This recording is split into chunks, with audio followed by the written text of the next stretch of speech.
Golden State Media Concepts bring you Book Review Podcast, a haven for bookworms of all ages and the widest genres, from mystery to memoirs, romance to comedy, fantasy to sci-fi. If you love to read, this is a podcast for you. It's the Golden State Media Concepts Book Review Podcast.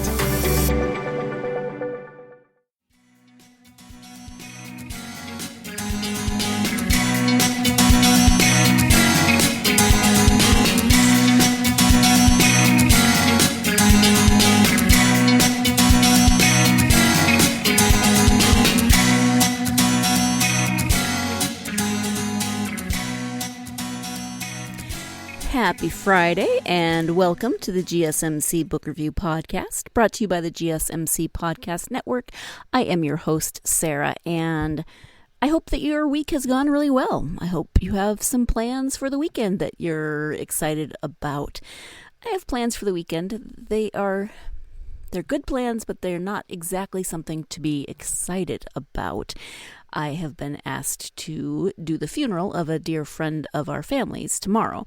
And while I am honored to do this, and I am happy to do this for the family, it's not something that you really look forward to in an excited sort of way, you know what I mean? So that's tomorrow, and I am, as I said, I'm honored to do it. I am grateful to be able to do it, and I will do my best to honor this friend and just express all the love in my heart for her and her life with us here. But that's part of my plan for the weekend. And anyway, I mean, yeah, I hope that you have plans that are maybe a little happier.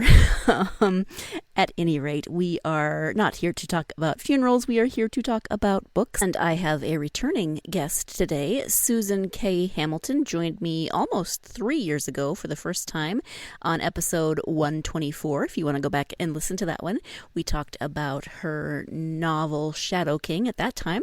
And she is joining me again today, this time to talk about her new novel, The Devil Inside.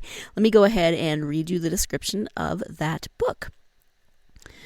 Mara Dullahan is a devil with a knack for sniffing out corrupt souls.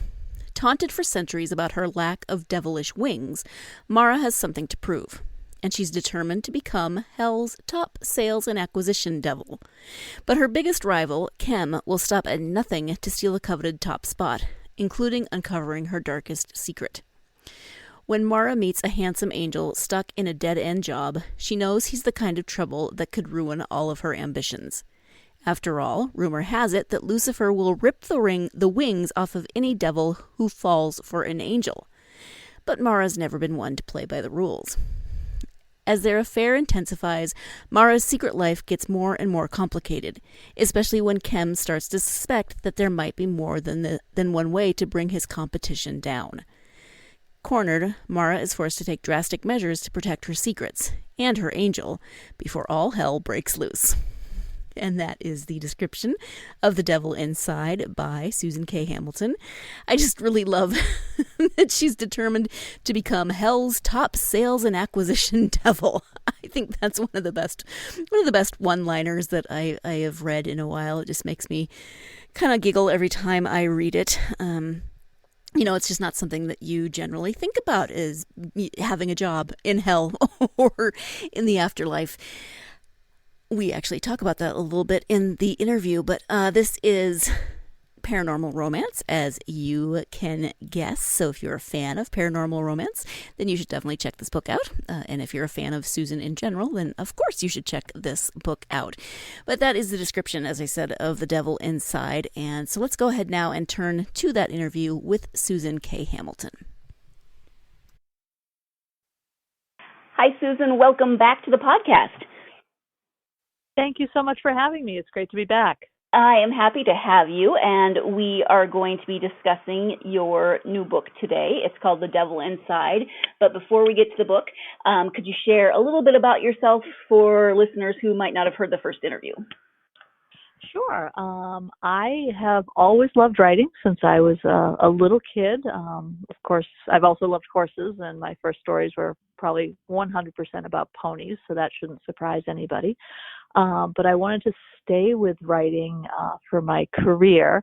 I got away from fiction writing for a while, but from a professional standpoint, I've done employee communications and advertising copywriting and a number of different things that all connect. But one thing I've always loved is the fiction area, and that's where I've tried to make sure that I'm getting a lot of good work in when I can. Yeah, thank you. And the Devil Inside is paranormal romance. Yep. Can you share the premise of the story? Sure. The Devil Inside is about an ambitious devil who's determined to be hell's #1 sales and acquisitions agent, and she starts an illicit affair with an angel she meets who is a bit disgruntled because he's stuck in a dead-end job with a boss he can't stand. And then when her biggest rival figures out that there just might be more than one way to take his competition down, she's forced to take some drastic measures. And then the decision she makes, if she ends up revealing all of her secrets, they just might turn heaven and hell upside down. And I love that line that she's determined to be hell's #1 sales and acquisition demon. But I'm also a little I don't want to say sad, but I don't know how I feel about angels and demons having to have regular jobs. I have to have a boss that you hate. Yeah, I actually modeled my concept of heaven and hell in this similar to a corporate office. So collectively they make up Immortal Planes Incorporated, and they are 2 different business units in the same business. So God is the chairman and CEO, and Michael is the executive director for heaven, and Lucifer is the executive director for hell. That all makes perfect, logical, very strange sense. What was your original inspiration for the story? Well, I actually, people who heard my other interview with you probably heard this. I've done several projects for the National Novel Writing Month activity, NaNoWriMo, and this was also another project that I did for that. And I tend to write long form. That's my go-to. And I wanted to challenge myself to try and write shorter.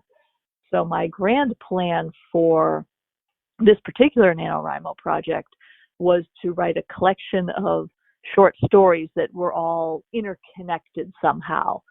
So I was trying to think of, what kind of theme might lend itself to that. And I thought, well, maybe a story about like the 7 deadly sins, and one story per deadly sin. And maybe there's a character who shows up even as a cameo in each one. And as I started writing, that cameo character ended up being Mara, who is my main protagonist in the novel. And she just started taking on a bigger and bigger role. And I pretty quickly realized that I really wanted to find out what her story was versus these other kind of shorter stories that I was trying to use as a learning exercise. So I learned that I need to listen to my characters and not where I think I should be going sometimes. Yeah, but that's great because you tried something new, and I'm sure you learned from that experience, and you also got a character out of it, and then a new novel. So that's awesome. Absolutely. Let's go ahead and take our first break of the podcast now that you've heard a little bit more about The Devil Inside. Also, let me apologize for the sound quality in this recording. I think I left the windows open in my parents' office.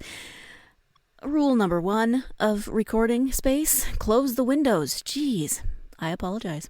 When we come back, more with Susan K. Hamilton, so stay tuned. You're listening to the GSMC Book Review Podcast, and I will be right back. Golden State Media Concepts bring you the Bible Study Podcast. Reflect and journey the Bible as together we study God's Word and be inspired. Bible study made fun and informative for all ages. It's the Golden State Media Concepts Bible Study Podcast.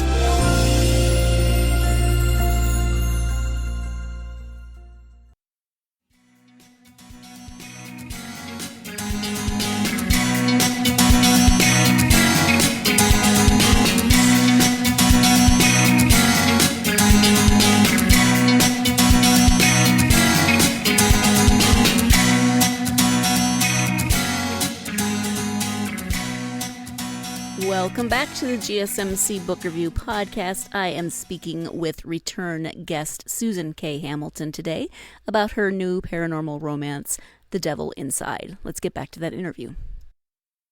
Can you talk a little bit more about Mara and what about her you think will resonate with readers? Sure. I think I think she'll appeal to different people for different things. Some will appeal or connect with her ambition because she certainly wants to be number one in her field. And I think other people will really connect with the fact that she's really trying to figure out who she is. And there's some pieces of her background that I won't go into lest I give anything away that she hasn't really shared with other people because she doesn't think, she is not sure what people will think if they see the real her. And I think that is something that a lot of us can relate to, because sometimes, if you're at your regular job, sometimes you don't feel like you can always express who you are because, maybe it's a more conservative or more liberal workplace, and depending, what your beliefs and what your personality is, it might not always fit in. So I think that will be a big connector for some people. And then the idea that you need to stand up for the people you care about. And she does definitely do that in a couple different areas. And I think that is something that will appeal to people as well. I wondered when I was writing, so I'm like, I'm really writing about a devil, and they're not exactly the most likable characters that you can come up with. So I was like, I need to find some humanity within her character so that people can relate to her and not just be like, well, she's a terrible creature. Why would I even care what happens to her? So hopefully I've woven in enough of her personality that people will start to see her as a definite hero in the story. Mm-hmm. But I've noticed from the two books that we've talked about since you've been on the podcast that you tend to write a little more on the darker side of paranormal. Is there what do you think draws you to the darker aspects of the genre? I think some of it is that's a very good question. I think some of it is that there's dark and light in everything we do. I certainly will be the first one to say I enjoy reading high fantasy where there's very distinct heroes and villains and things can be very black and white. And there's a certain appeal to that. But I think generally speaking that in life, there's a lot of gray areas. And I always found it interesting. I heard it once and I can't even probably attribute it to the correct person, but the idea that every villain is the hero of their own story. Mm-hmm. That just because we see the person as evil, we don't necessarily always see the full character and not knowing why they're doing things like that. Now, certainly you can write an evil character who's just a reprehensible human being and has no redeeming qualities and is flat out evil. But I think in a lot of cases, we've all done things, maybe done not necessarily the wrong thing for the right reason, and nobody's perfect. So I like to try and explore that, and sometimes that tends to lean a little bit dark because you need to see what people might do wrong as well as what they do right. Right. And then you can explore, the darker aspects where people would think, why would I want to like this character, like you said, and then you can explore, well, that's not the whole story, whole picture, and here are the good things as well about this character or person.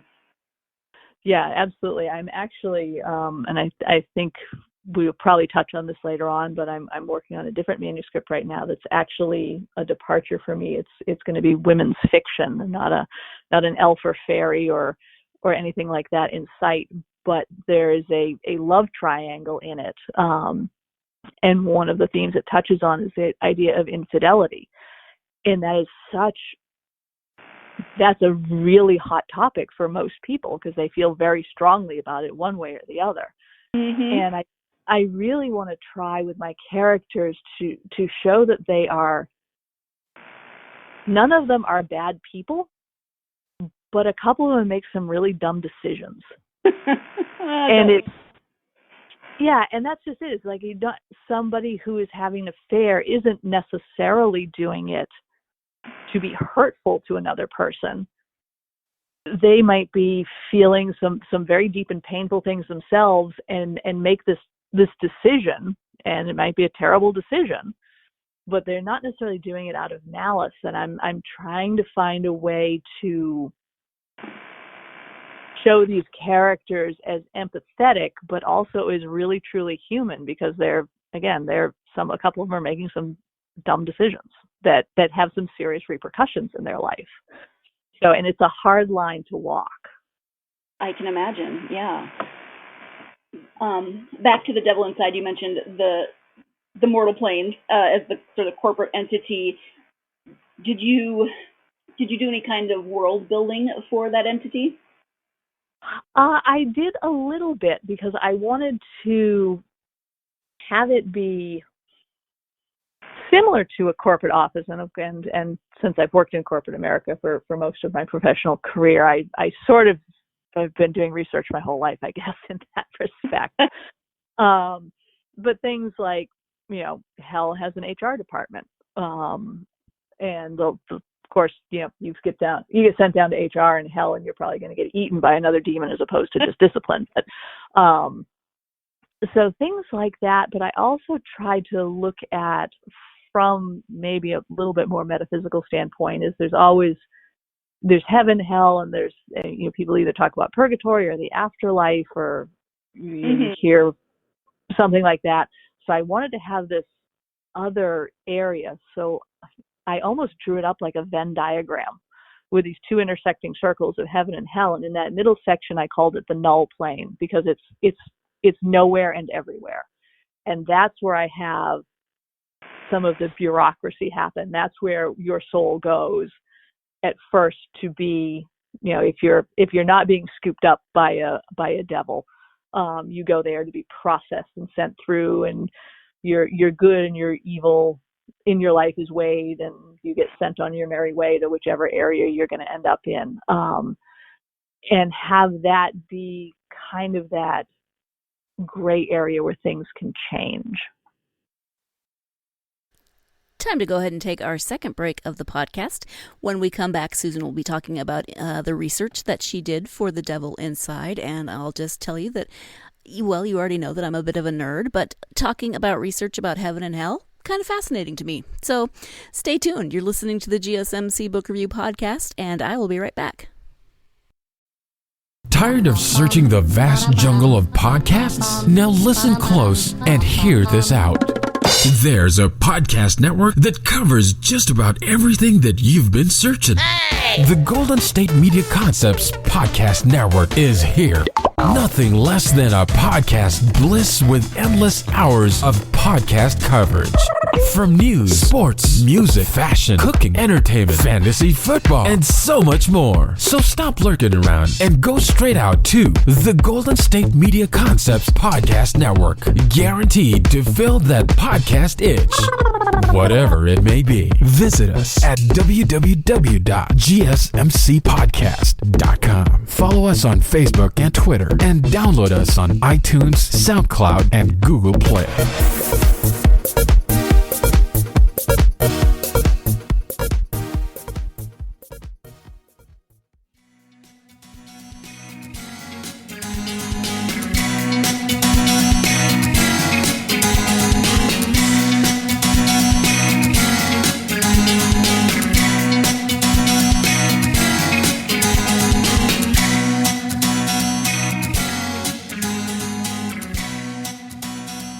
Welcome back to the third segment of the GSMC Book Review Podcast. As you know, I am speaking today with author Susan K. Hamilton. Let's return to that interview. And also then in terms of that world building or the story itself, were there any particular kinds of research that you did? Not really a ton. The biggest bit of research I did is I wanted it to be fairly authentic. So I did some reading and some research on both angels and demons, particularly in Christianity, although I do reference a few other religions in there, but my construct is pretty much based in the Christian idea of heaven and hell, to make sure I was using, for the most part, all names that are accurate. So you can find most of the names of my demons and most of the names of the angels in Christian literature, the Bible, or other resources like that. I like the authenticity. You didn't just make up names, which could have been fun, but I did throw a few in there that were mine, but I wanted to have a few that people would be like, I might have actually heard of that name before. Right. Well, you have Michael, the Archangel Michael, is one of the what is he, a manager of something? Anyway, he's the managing director for heaven. Thank you. I don't want my managing director to have a flaming sword, but okay. How about character development? You were writing Mara and you wanted to know more about her. Does that tend to happen when you write characters, or do you have a pretty good idea of what a character looks like before you start writing? How does that work for you? I usually come up with a general idea for a character, and then my stories come out of that, because I will come up with a character and want to know more about them. So I do some development as we go along in the story. I think mostly it is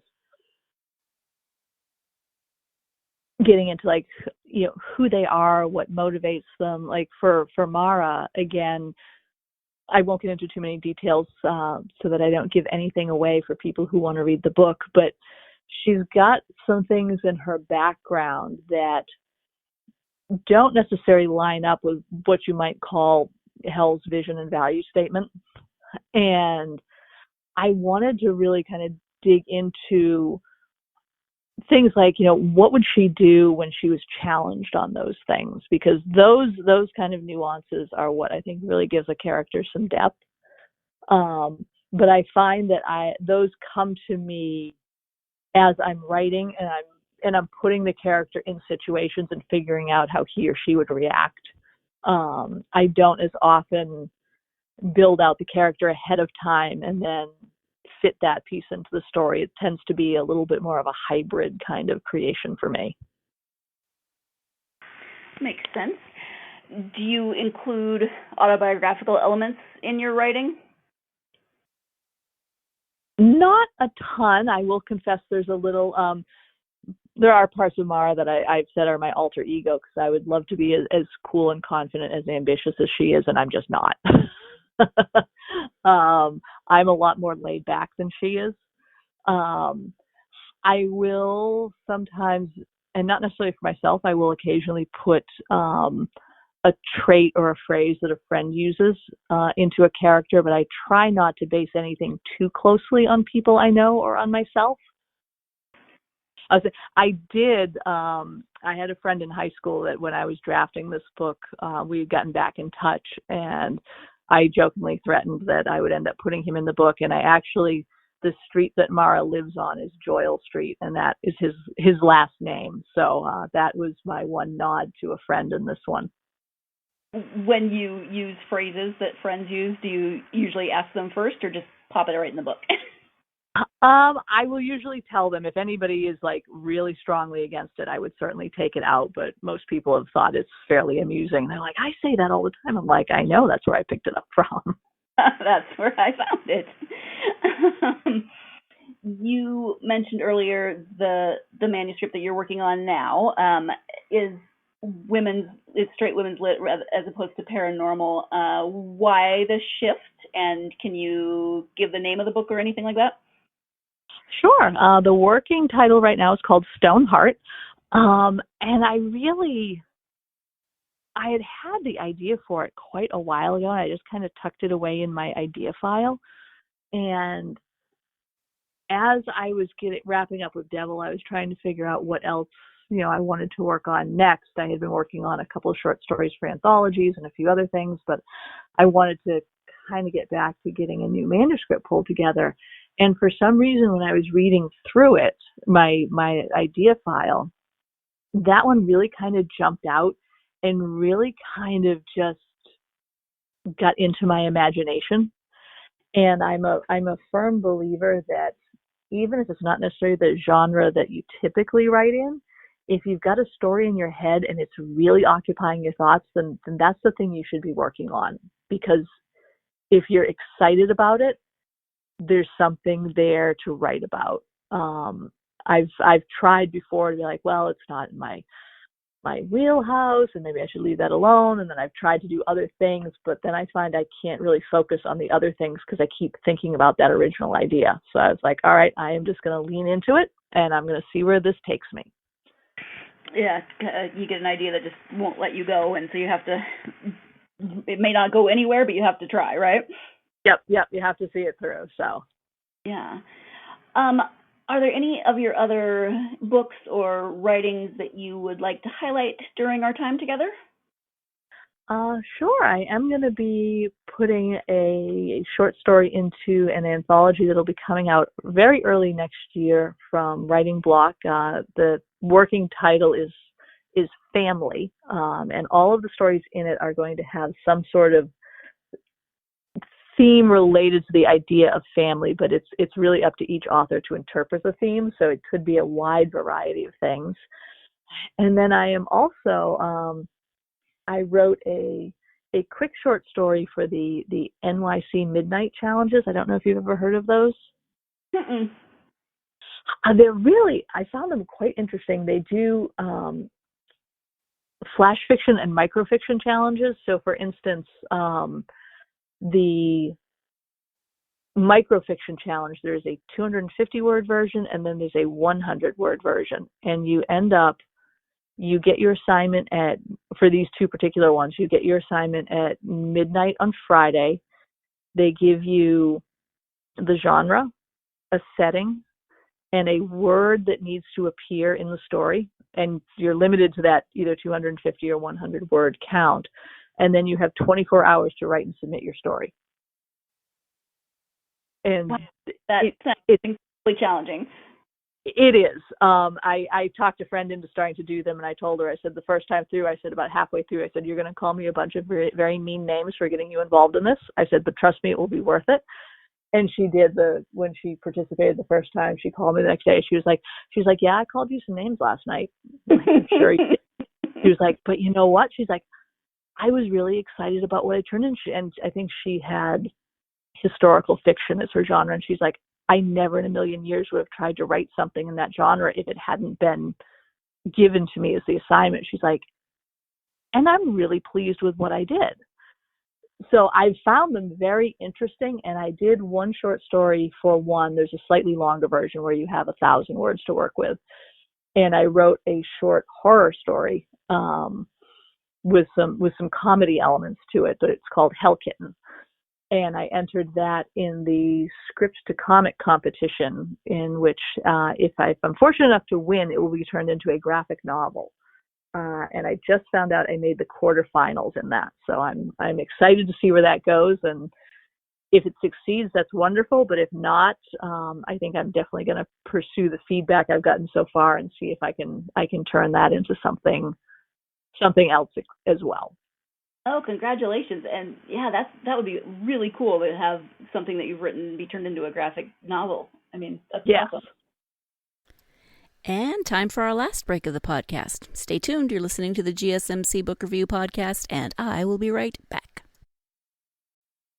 Golden State Media Concepts Sci-Fi Podcast. Together we dive into the world of sci-fi and science fiction. From episodes of Star Trek, Star Wars, to The Walking Dead, Resident Evil, all the hot new science fiction movies from the backdoors of Marvel or DC. The Golden State Media Concepts Sci-Fi Podcast. You'll never look at science fiction the same way again.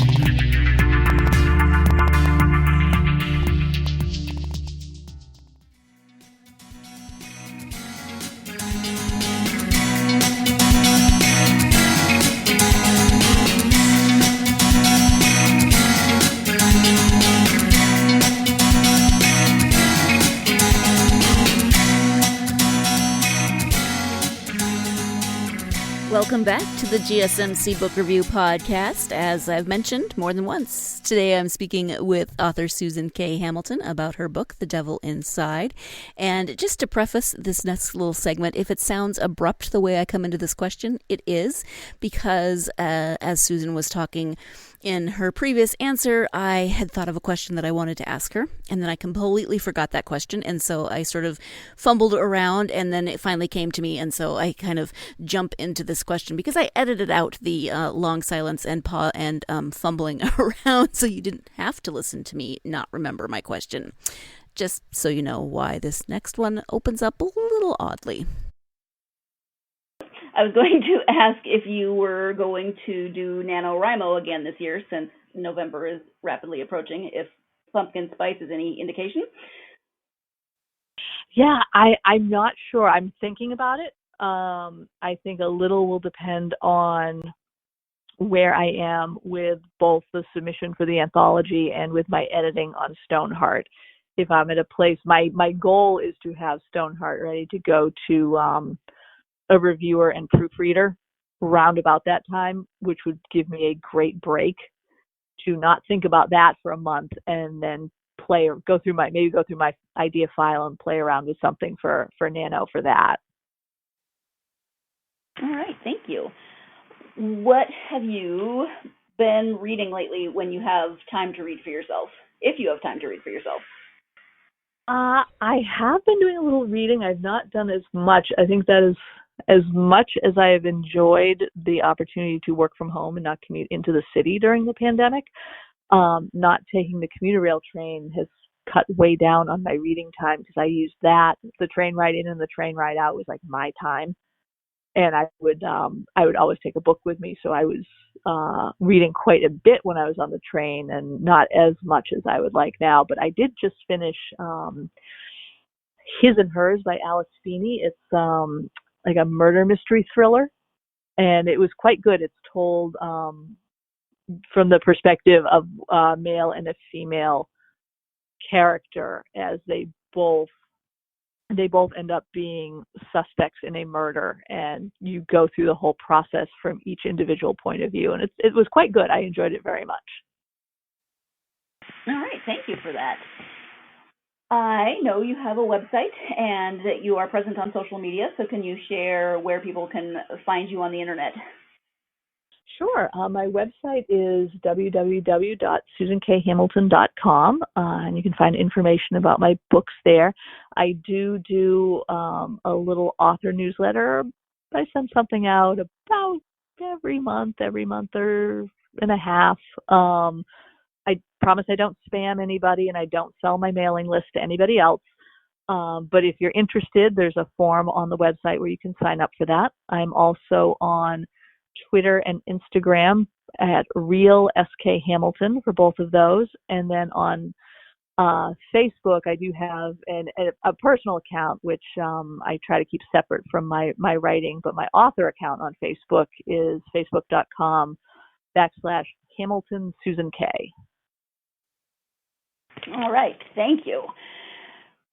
Susan, we've talked about a variety of different things, but is there anything that we haven't touched on that you wanted to mention, especially about the new book, but really anything that we haven't talked about?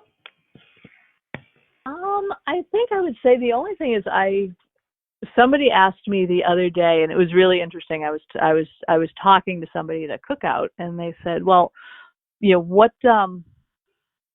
what would you want people to take away from this novel?" Because they were like, it's about angels and devils and heaven and hell as a corporation. What do you want people to walk away from with that? And I told them that you need to stand up for the people you love.